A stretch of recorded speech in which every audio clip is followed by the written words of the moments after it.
శ్రీ గురుభ్యో నమ. శ్రీమాత్రే నమ. ఓం శ్రీ శివాయ శంకరాయ నమ. వ్యాసాయ విష్ణురూపాయ వ్యాసరూపాయ విష్ణవే నమో వై బ్రహ్మనిధయే వాసిష్ఠాయ నమో నమ. అందరికీ నమస్కారం అండి. ఛానల్లో ఉన్నవారు సబ్స్క్రైబ్ చేసుకోండి. 19వ రోజు పారాయణము. నారదుడు చెబుతున్నాడు, పృథు భూపాల, కార్తీక వ్రతస్థుడైన పురుషుడు పాటించవలసిన నియమాలు చెబుతాను విను. కార్తీక వ్రతస్థులకు నియమాలు.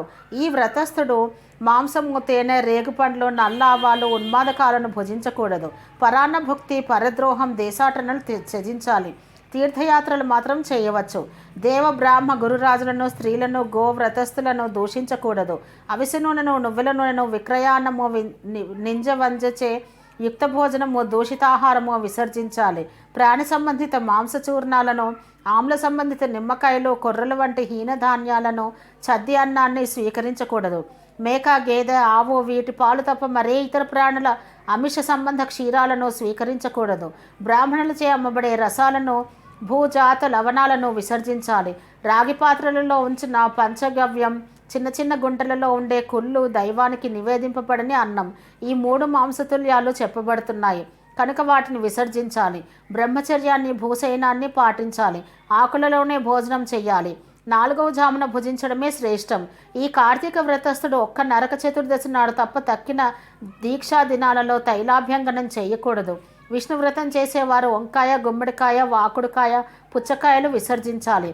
బహిష్ఠులతోనూ, మ్లేచ్ఛులతోనూ, వ్రతభ్రష్టులతోనూ, వేదోక్తులతోనూ సంభాషించకూడదు. అటువంటి వారు ఎంగిలి కానీ, కాకులు తాకిన ఆహారాన్ని కానీ, ఆశ శౌచ సంబంధిత ఆహారం కానీ, ఒకసారి వండి మరల ఉడికించినది కానీ, మాడుపట్టిన అన్నాన్ని కానీ తినకూడదు. తన శక్తి కొద్దీ విష్ణుప్రీతికై కృచ్ఛాదులను చెయ్యాలి. గుమ్మడి, వాకుడు, సురుగుడు, ముల్లంగి, మారేడు, ఉసిరిక, పుచ్చ, కొబ్బరికాయ, ఆనప, చేదు, పొట్ట, రేగు, వంకాయ, ఉల్లి వీటిని పాడ్యమి ఆదిగా పరిచయించాలి.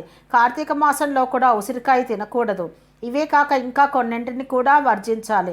మరికొన్నింటిని బ్రహ్మార్పణం చేసి భుజించాలి. ఈ కార్తీక మాసంలో చేసినట్టే మాఘమాసంలో కూడా చెయ్యాలి. కార్తీక వ్రతాన్ని యథావిధిగా ఆచరించే భక్తులను చూసి యమదూతలు సింహాన్ని చూసిన ఏనుగువలే పారిపోతారు. 100 యజ్ఞాలు చేసిన వాడు కూడా స్వర్గాన్నే పొందుతున్నాడు, కానీ కార్తీక వ్రతస్థుడు మాత్రం వైకుంఠాన్ని పొందుతున్నాడు. కాబట్టి యజ్ఞయాగాదుల కన్నా కార్తీక వ్రతం గొప్పదని తెలుసుకోవాలి. ఓ రాజా, భూలోకంలో ఉన్న పుణ్యక్షేత్రాలన్నీ కూడా కార్తీక వ్రతస్థుని శరీరమందే ఉంటాయి. విష్ణు ఆజ్ఞావశవర్తులైన ఇంద్రాదులందరూ రాజును సేవకుడు కొలిచినట్టుగా ఈ వ్రతస్థుడిని సేవిస్తారు. విష్ణు వ్రతాచరణ పరులు ఎక్కడ పూజింపబడుతూ ఉంటారో అక్కడి నుండి గ్రహభూత పిశాచ గణాలు పలాయన మంత్రాన్ని పఠిస్తాయి. యథావిధిగా కార్తీక వ్రతం చేసే వారి పుణ్యాన్ని చెప్పడం చతుర్ముఖుడైన బ్రహ్మకు కూడా సాధ్యం కాదు. ఈ కార్తీక వ్రతాన్ని విడవకుండా ఆచరించేవాడు తీర్థయాత్రలు చేయవలసిన అవసరమే లేదు. ప్రజారంజనశీల పృథు నృపాల, ఇక ఈ కార్తీక వ్రతోజ్జాపనా విధిని సంగ్రహంగా చెబుతున్నాను విను. ఉజ్జాపనా విధి. విష్ణుప్రీతి కోసము, వ్రత సాఫల్యత కోసము కార్తీక చతుర్దశి నాడు వ్రతస్థుడు ఉజ్జాపనం చేయాలి. తులసిని స్థాపించి దాని చుట్టూ తోరణాలు కలది, 4 ద్వారాలు కలది, పుష్ప వింజామరలచే అలంకరించబడినది అయిన శుభప్రదమైన మండపాన్ని ఏర్పరచాలి. 4 ద్వారాల వద్ద సుశీల, పుణ్యశీల, జయ విజయులని 4 ద్వారపాలకులను మట్టితో ఏర్పరిచి వారిని ప్రత్యేకంగా పూజించాలి. తులసి మొదట్లో 4 రంగులు గల ముగ్గులతో సర్వతోభద్రం అనే అలంకారాన్ని చెయ్యాలి.